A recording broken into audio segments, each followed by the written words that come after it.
Update. Am I the a-hole for refusing to visit my mother in palliative care? Original story. My family is formed of cougars and sugar daddies, and I hate all of them. Except my grandpa, my mom's dad, who does not give a damn about anyone. He is the reason I am alive and well, and thriving. I'm currently 21, but this story goes on to the very back when I was 5, when my mom got married to a guy named Vladimir. Vlad, if you find this, then screw you. He is the most selfish person I've ever seen. After she and him got married, my mother started to leave me to my grandpa frequently. At first, it was for date nights. Then it has become after school. And then it became a full-time arrangement because that was what his little Vladdy wanted. Vlad is a sugar babe, by the way. My mom was 34. Vlad was 23 when they were married. And my mom's family is really rich. All of my mother's family, except Grandpa, adored him, and they hated my grandpa for pointing out the fact that my mom was neglecting me. When I was 9, my custody was granted to my grandpa. It was a painful process, and as a result, we have become by our own. Mom and Vladdy had their own lives after it, and I only saw them in family vacations. Last week, there was a call from Vladimir, saying that my mom has a terminal colon cancer, and she's currently in a palliative care unit. He said she wants to see you one last time before she leaves this world. They live in a city that is 12 hours by car. I'm not gonna take a plane in the circumstances of the world, so just said I don't have time for you and hung up the phone. And then our extended family started to call us. I wouldn't bother with their opinions, but my closest friends who know all of this said I might have been very cruel and that she deserved a chance for closure, so I came here. Now for the top comments before reading the update. Not the a-hole. Sounds like there was a decade where she had the ability to make amends and chose not to. She lived her life that way. She can die that way. Your lifestyle determines your death style. Not the a-hole. You don't owe her anything. She didn't act as a parent to you. Your grandpa did. Whether you want to give her closure or not, that's up to you. But your mom isn't doing this for you. She's doing it for herself. Yep, any closure is for Opie, not the mom. She lost her chance at it with persistent neglect. Not the a-hole. You might have been cruel, but so what? She was cruel to you. She can reap what she sowed. Would be excessively kind to visit? Yes, but you don't owe her anything. Only visit her if it will help you. If you want /need/ are interested in that closure, then go for it. Otherwise, you live your best life. And please know her behaviors were always about who she is, not about who you are. You deserved better. Not the a-hole. She's your mother through biology, but she stopped being your parents when she let your grandpa raise you. You owe her nothing. She wants you to visit so she can feel better about how badly she treated you. Do not give that to her. And now for the update. So, after all of your opinions and suggestions, I decided to give a Zoom call and it was enlightening. I forgave someone, but it wasn't my mom. It was Vladimir. I will never ever forgive my mom, but we had some kind of closure that I will tell after what happened with Vladimir.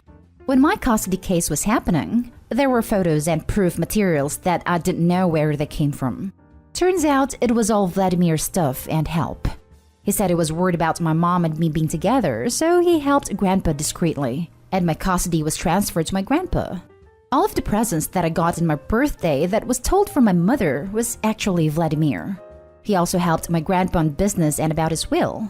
I feel so sorry for alienating him so much, but he said he wanted me to stay away from my mom, so he alienated himself too from the equation. We are planning to come together after the lockdown is over in my area. I also learned why he got married to my mom, and honestly, I do not blame him after I heard what my mom offered to him to be with her. He was desperate. And besides me, my mom was a good person when they were together and cared for him really well. My mom, though, she said she did not regret how she acted about me, and she said she knew she was wrong, but did not care. It was kind of shocking, but not surprising. She admitted that she should have left me to her dad when I was way younger and moved on with her life. And she wished me a happy and joyful life, and she said she wasn't asking for any forgiveness because she did not have any what-ifs about the process, and her only mistake was resisting in the custody case. It was a closure, not a good one, but it was. Our relatives were delighted when we talked, but me and Vladimir decided to cut contact with them after my mother's death like my grandfather. They can have their lives to themselves. My mom is still in palliative care, and the doctor responsible for her said to be prepared because it could happen at any moment. I decided I will attend her funeral, because after all, at the end, she admitted her mistakes, and even though she is a bad parent, she was honest and she earned my respect. So I am not gonna spare a last goodbye from her. That was all, and thank you for suggesting me a last talk even though I am not the a-hole. Not the a-hole? Wow, thanks for the update. It took an unexpected turn. I am glad you found the answers you seek for. In the end, it seems your mom just never intended to be a mom, and your grandfather was the right choice. I wish you and your grandfather a happy long life. Wow, Vlad wasn't the bloodsucker I thought he was. Desperation and money can make people act in ways that run counter to their individual morals. Seems like he wanted to do right, but in a way that didn't jeopardize himself. Dude was stuck. I'm glad things worked as well as could be expected, and that you had a silent helper on your side. All the best to you. Now for the next story. Am I the a-hole for telling my mom I never intended to come back to the US after visiting my dad? My name is Daisy, and I am 19 female. My dad is Australian and my mom is American. I have dual citizenship. I have never really liked living with my mom. I have talked to my dad about moving to Australia for years. He told me that when I am 18, I can move in at any time and he would help me get everything worked out. And he kept his word. In 2019, I shipped a lot of my belongings, packed bags, took my needed paperwork, and left for the summer and never came back. I told my mom I was visiting longer and made excuses, but I never intended to go back. With everything that happened in December 2019, I told my mom I could not leave. I guess I didn't have the guts to explain almost 7 years of BS. Dad left when I was 12. She remarried 3 months later, and suddenly I had a stepbrother that she seemed to favor more. I just felt like I was a guest in their home. I finally had a talk with my mom, and she called me an a-hole for it. I explained to her that I didn't intend to go back. I had everything I wanted with me in Australia. She said, "What about paperwork?" I explained I took everything when I turned 18 and graduated high school. I said that I didn't intend to go to college when this was over, and I had applied to uni here in Australia.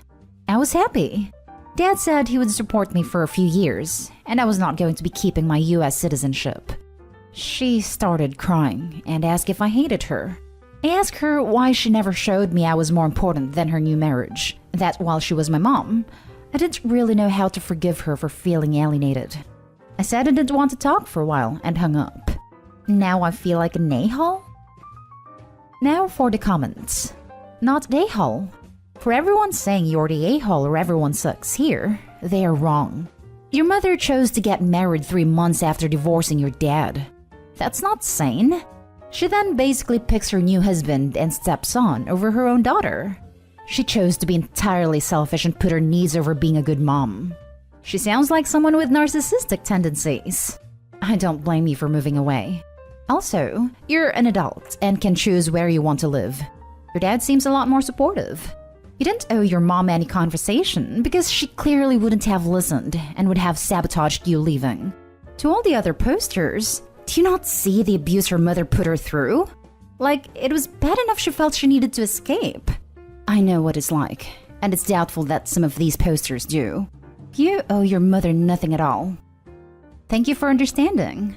It was hard to explain to people I knew, unless they had seen/been to my house. Most of the time, people thought my mom must be great because she didn't care where I went. But it was really lonely, and I felt like no one cared, outside of my dad and friend group. Not the a-hole. It sounds like you were in a difficult position and you felt really hurt by your mom. Ideally, you would have told her sooner, once you were over here in Australia.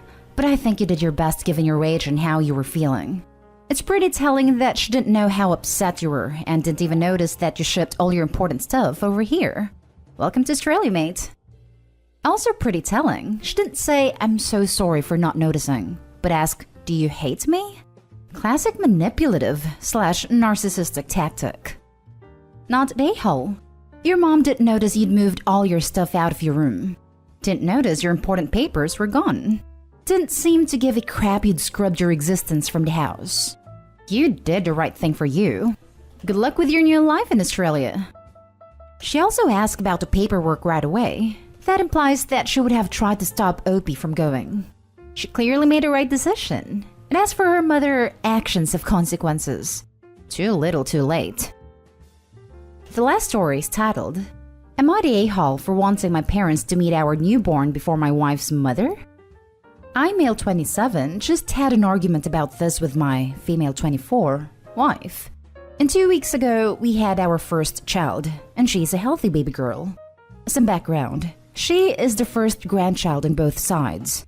I come from a large family with 5 siblings, and my wife grew up as an only child in a single-parent household. Now, my wife is very close to her mother, which is understandable, and me and mother-in-law have a great relationship as well. Our original plan was for mother-in-law to move in with us during the later stages of the pregnancy because my wife wanted her there for support, and I completely understood and had no issues with that. Now the issue is that mother-in-law lives abroad, and as you all know, COVID happened, and so mother-in-law's country went into lockdown and pretty much put a stop to all international travel. So our original plan didn't happen. This made my wife very sad. She had been looking forward to having her mother close. Again, completely understandable. Pregnancy is scary and no joke. My parents and 3 of my siblings, however, live 2 houses down the road. And during the pandemic, we have been keeping them in our bubble. We have been having dinners and hangouts regularly. Now, here is our issue. We have been home for 1.5 weeks. We have not seen anyone, and again, I have not pushed us to see anyone. But I did ask my wife when she reckoned she was ready for my parents and siblings to meet their new niece and grandchild. She replied a bit annoyed that she wanted her mother to be the first one besides me to meet and hold her in real life, and that this was very important to her. Under normal circumstances, I would not object, but we don't know when they will be opening up for international travel.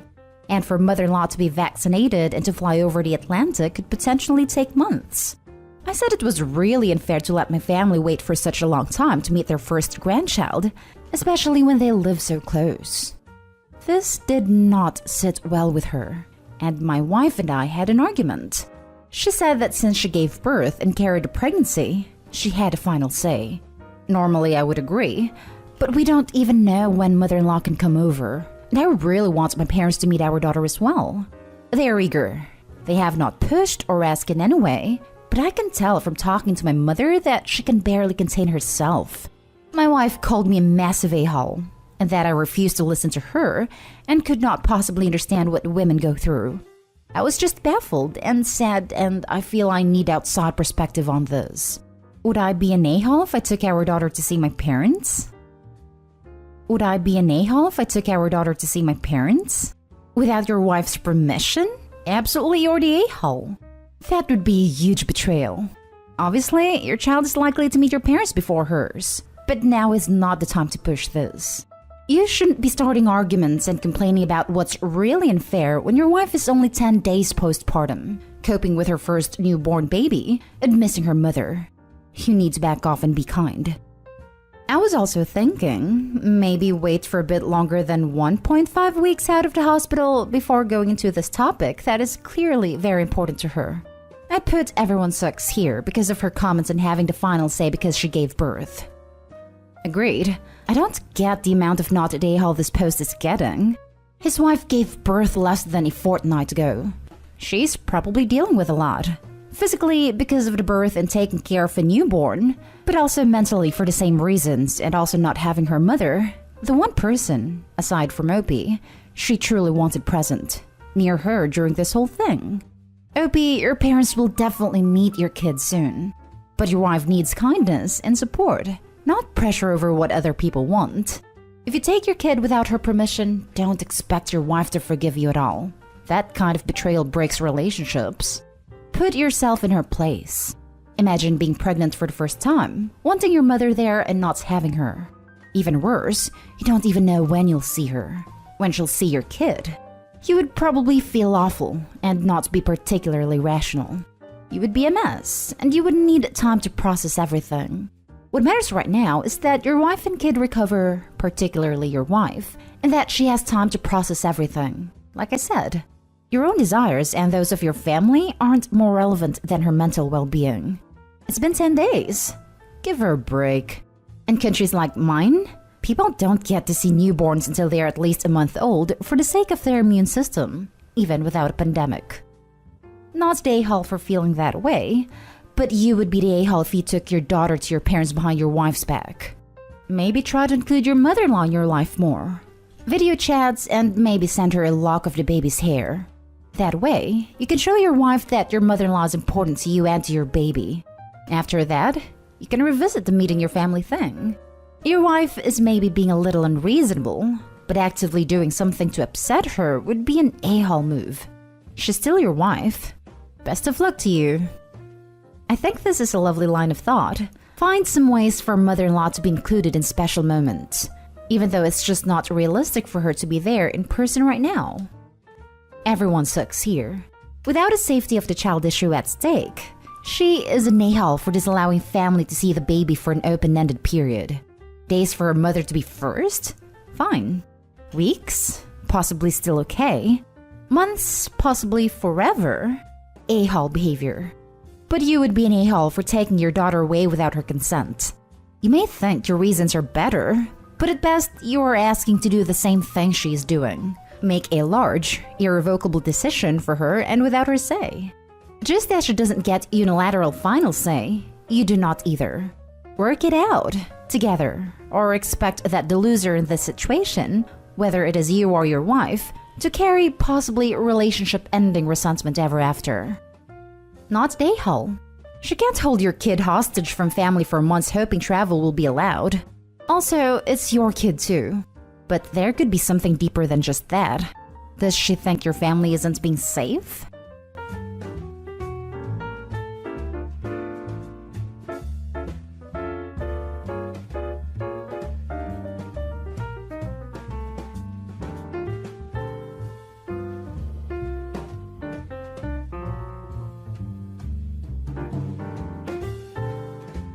Am I the a-hole for telling my sister her baby name sounds ridiculous? My 29 female sister, Claire, 34 female, is pregnant with her first child, and I'm genuinely happy for her. She's had a rough couple of years, so it's nice to see her so excited about something. That said, she's taken the excitement to a weird level. She's decided to name her baby something unique, and I think it's borderline cruel. The name she's chosen for her future daughter, Mleigha-Serakphynnne. Yes, spelled exactly like that. Claire insists it's pronounced Malaya Seraphine, but she's adamant about keeping the creative spelling because normal names are boring and my daughter deserves to stand out. When she told me, I was caught off guard and just blurted out, "Are you serious?"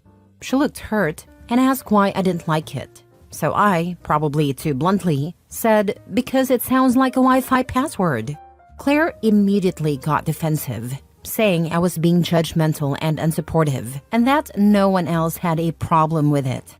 Side note, I later found out our dad laughed out loud when he heard it, but tried to cover it up. I tried to tread carefully, but I told her I thought the spelling was going to make her daughter's life harder than it needed to be.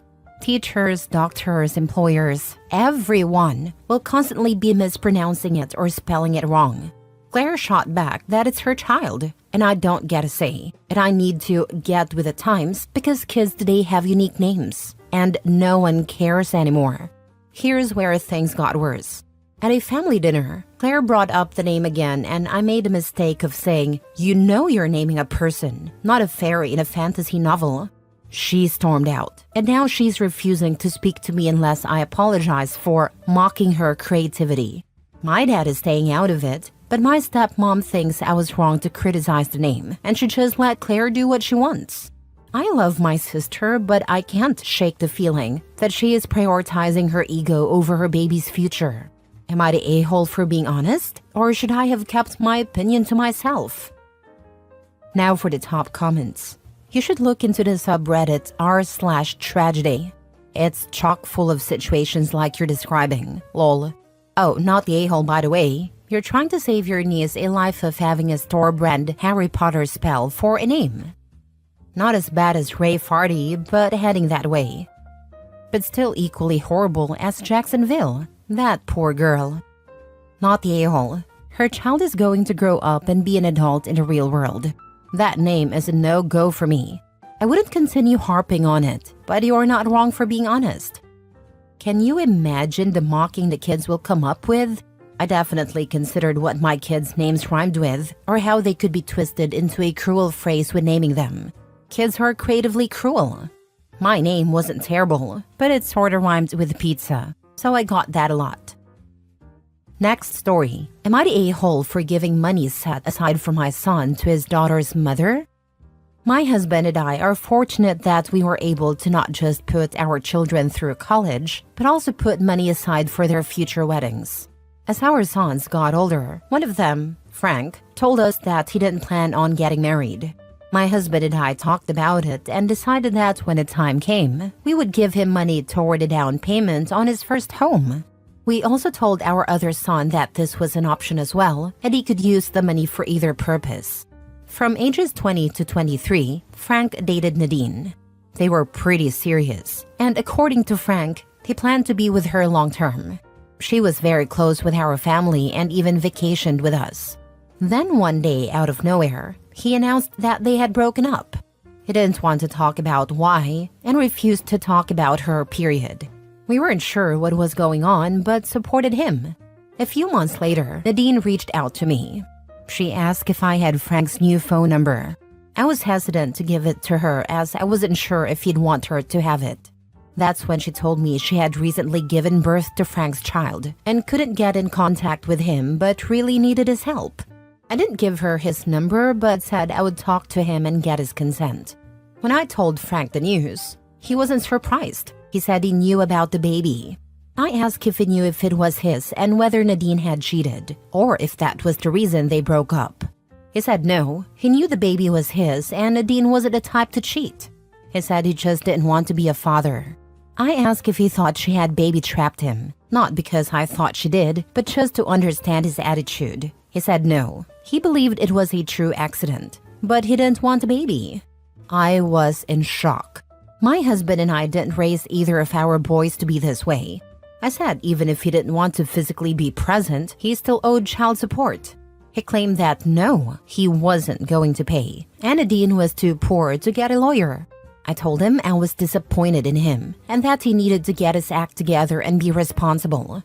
He was very nonchalant in his refusal. I truly didn't recognize the son in front of me. I ended up meeting with Nadine privately. She looked exhausted. She told me she had been laid off right before finding out she was pregnant and was struggling to find work. She had depleted her savings. On top of that, she was exhausted from caring for the baby. I held the baby and fell in love instantly. I knew we had to help Nadine and my granddaughter. I spoke with some friends and helped Nadine get a job. My husband and I discussed it and decided we would use Frank's wedding/down payment fund to get a good lawyer for her. One of the first things done was getting a DNA test, which proved that yes, the baby was Frank's.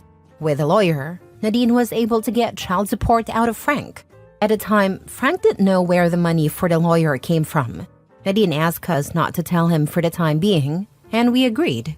This was all a year ago. My husband and I are very active in Nadine and the baby's lives. Nadine is doing much better. She has a new apartment, and the child support has helped her immensely. Frank has barely spoken to us in the time since. He calls us traitors for even wanting to be around Nadine and the baby. He also blames us for her suing him for child support.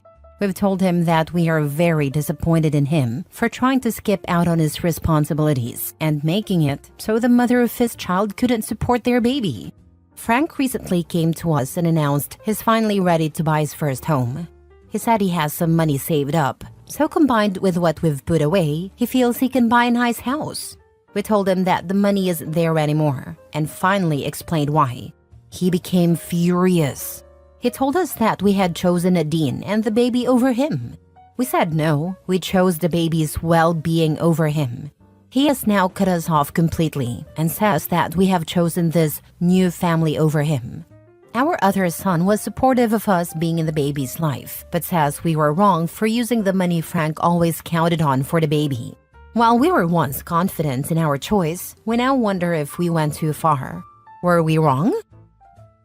Ask Frank, if you don't owe any support to your newborn child, why would you expect us to support our grown adult child? Not the a-hole. I never even thought of it this way, but you are absolutely right to frame it this way.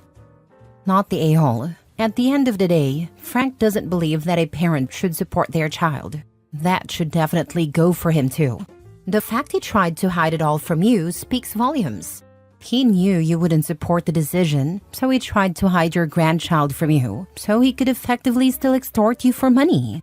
Sounds like you're nothing but a savings account to him, to be honest. Next story. Am I the a-hole for strictly following the visitation plan instead of letting my ex have extra time with our son? I, 34 male, have custody of my son, 13. His mother, 33 female, and I broke up when he was 18 months old. We were on good terms at that point and co-parented well. When our son was in 2nd grade, he had a horrific time with his teacher. For whatever reason, his teacher, who I'll call Sam for the sake of the post, singled out my son and treated him terribly. He was a bully. My son had no trouble with his 2 previous teachers, but this guy always had complaints about my son. He'd sent home notes complaining that our son was annoying because he was too quiet and needed to speak up, stop being quiet, and ask questions when needed. He also said my son got upset a lot in class. Sam would correct my son's homework and mark it wrong when it wasn't. When I reached out to discuss this, he ignored me. I spent a lot of time at the school trying to address this. I tried talking to the teacher, but his attitude toward my son was awful. He even said my son was too old to be crying to daddy about issues with his teacher. My ex was involved at the start, making complaints as well. We spoke to the principal and I requested several times to have my son placed in another classroom, but I was told it wasn't an option. It took far too long for them to agree to move him, and it only happened when other kids confirmed the issues my son brought up.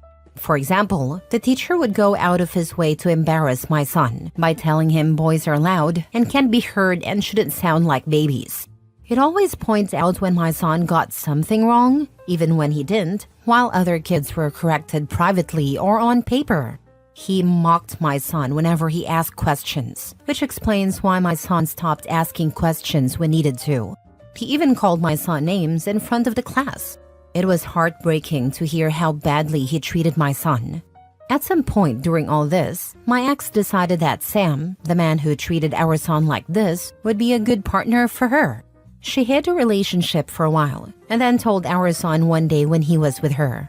She wanted him to join them for a day out, and he became hysterical. There was a lot of discussion, much of it angry because I couldn't understand her decision. She told me I didn't know Sam the man, and that our son and I would need to get over it. She moved him in weeks later and sprung that on our son like it was nothing. This led to our son running away from her house several times. He was having emotional issues and even shut out his therapist, who had been helping him since the issues with Sam began. She refused to give up Sam and insisted they would live together and get married, which they later did. I ended up asking for custody and filing with the courts.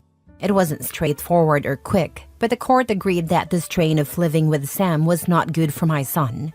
I was granted custody, and my ex was given visitation rights. The visitation does not include overnights and explicitly excludes Sam. My ex has not been consistent with visitation. Sometimes she has dragged Sam along, and I've turned them away. She refused to take the time with our son alone. She does see him most of the time, but hasn't given up trying to make our son get over the trauma Sam caused. Sam still dislikes my son, and I'm putting that very mildly. He gives off the vibe that he'd happily bully my son. My ex resents losing custody and being unable to see our son whenever she wants. My son doesn't want to see his mom, but has to if she shows up alone for visitation. The judge recently reinforced this during her failed attempt to get more custody time. My son told the court he'd like to have the choice to say no. She's asked for more visits on several occasions. but I've always stated we need to follow the visitation plan. Recently, she learned her family was spending more time with our son than she was, and she wanted him for her birthday. That wasn't one of her designated days, and I said no. She told me it wasn't right to deny her time and accused me of punishing her for falling in love with Sam. She claimed I was engaging in alienation against Sam. I refused to engage, but told her we needed to follow the court-ordered plan. She said I never say yes to extra time and that I shouldn't be so strict about following the plan because our son needs his mom. I feel like I'm doing the right thing, not just because of the court order, but also because of my son's wishes. However, I'm worried that my disgust for this situation might be clouding my judgment. Am I the a-hole? Now for the top comments. You are not obligated to make exceptions to the custody plan. You can tell your ex that you are not punishing her. You are watching out for your son's best interests. Your son is old enough to refuse visitation with his mom. His opinion and mental/emotional state matter. If she tries to force him, he can call CPS. Not the a-hole. Not the a-hole. You are doing the right thing by defending your son. Incidentally, I don't believe your ex's story for 1 minute. I reckon your ex was seeing Sam before the abuse of your son began, and that's what precipitated it.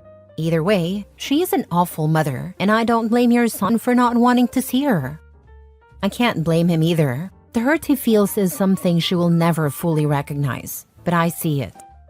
I'm an internet stranger and cannot understand a mom choosing her child's tormentor as a spouse. The poor kid. Not the a-hole. You keep your son safe. I'm doing everything I can. As a parent, I can't imagine it. I could never put a partner before my child like that.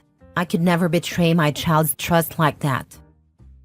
Last story. Am I the a-hole for refusing to meet my mother after she accused me of being in love with my stepfather? I, 21 female, have always had a good relationship with my mother, 46 female. And that didn't change after my parents divorced for personal reasons. However, things took a turn when my stepfather, 37 male, entered our lives. My mother has always been a bit eccentric, but she was never hurtful, and she always made sure my older sister, 23 female, and I felt loved. That changed when she started dating my stepfather.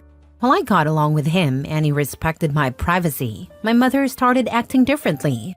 At first it was subtle comments like, "You two spent a lot of time together," and "You're getting really friendly." I brushed it off, mostly because I didn't think much of it. My stepfather and I only spent time together when I visited my mom. Yes, we joked around, but it was harmless and never inappropriate. Jokes like, "Looking like death today, huh?" We never got physical. We didn't poke each other or have playful touches, because I'm not comfortable with being touched for personal reasons, and he was always respectful of that. As time passed, my mother's comments became more aggressive. I started to distance myself from both of them to avoid ruining the good relationship we had, though I didn't know what I was doing wrong. One day, my mother invited me over for coffee and cake, and during our conversation, she suddenly asked if I had feelings for my stepfather. I was caught off guard, shocked, and mostly confused. I told her no, and asked why she thought that. She said it was because we were too close to just be friends, and she noticed the way he looked at me. I reassured her that, while we got along well, I only saw him as a father figure and didn't feel anything romantic toward him. I also reminded her that she'd always wanted us to get along. But then she got angry, accusing me of lying and insisting she wasn't blind. The conversation escalated, and I stood up, telling her that the whole thing was ridiculous. I left, and she began texting me things like, "I can't believe my own daughter would betray me," among other hurtful things. I didn't respond and talked to my older sister about it. She advised me not to engage with our mother for a while, saying that she thought our mom was acting completely out of character. I took her advice and stopped visiting and talking to my mother. It's been 2 months of no contact, and today I received a message from her asking if we could meet up to talk about what happened. I'm torn, because on one hand, I don't really want to meet her after everything that's happened, but on the other hand, I'd like to resolve things and hear her side. Am I the a-hole for not wanting to meet her? What a pathetic woman, not the a-hole. Maybe she shouldn't date if she gets this ridiculous.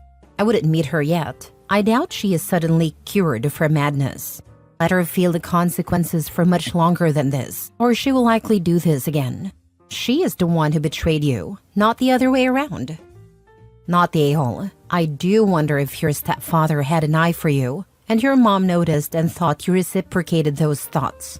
But it's a heavy accusation to put on someone with zero evidence.